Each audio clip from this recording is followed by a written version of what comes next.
10 years after Napoleon sailed into exile on St Helena, the frigate Maidstone stood at anchor off another tiny Atlantic landmass. Prince's Island was an unlikely refuge, scarcely 10 miles by 4 and lying just 1 degree 37 minutes north of the equator within the Gulf of Guinea, but for the flagship of the Navy's latest campaign, it provided a welcome respite. In September of that year, 1825, the temperatures of equatorial Africa were tolerable and the tornadoes had passed, along with the wettest weather. From his quarterdeck in West Bay, Commodore Charles Bullen could look out on dense jungle, a land of green swept by the jagged outline of spent volcanoes.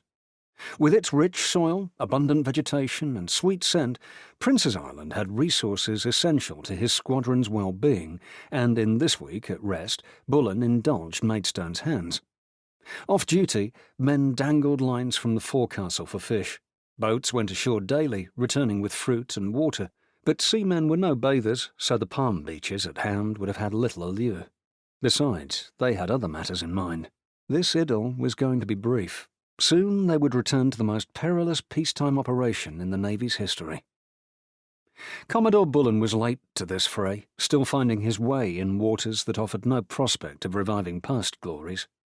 Aged 45, he had been at sea since he was 10, rising to command through distinguished service along with a degree of patronage, and with battle honours from Camperdown and Trafalgar to show for it.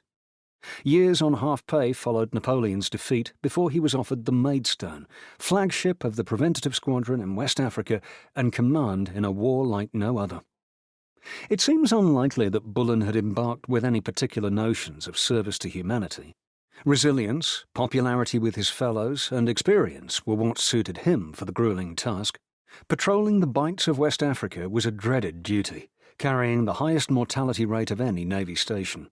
It had indeed been the death of his predecessor, an old friend, Sir Robert Menz. Like others who served here, however, Bullen soon found himself affected by new visions of suffering. Although familiar with sea battle, the calamity wrought on bodies by cannonballs and flying shards of timber, he was overwhelmed by discovering the conditions in which captive Africans were being transported across the Atlantic. He wrote, after boarding his first slave vessel, "The filthy and horrid state I found her in beggars all description. Many females were in an advanced state of pregnancy, and several had infants of 4 to 12 months of age. All were crowded together in one mass of living corruption.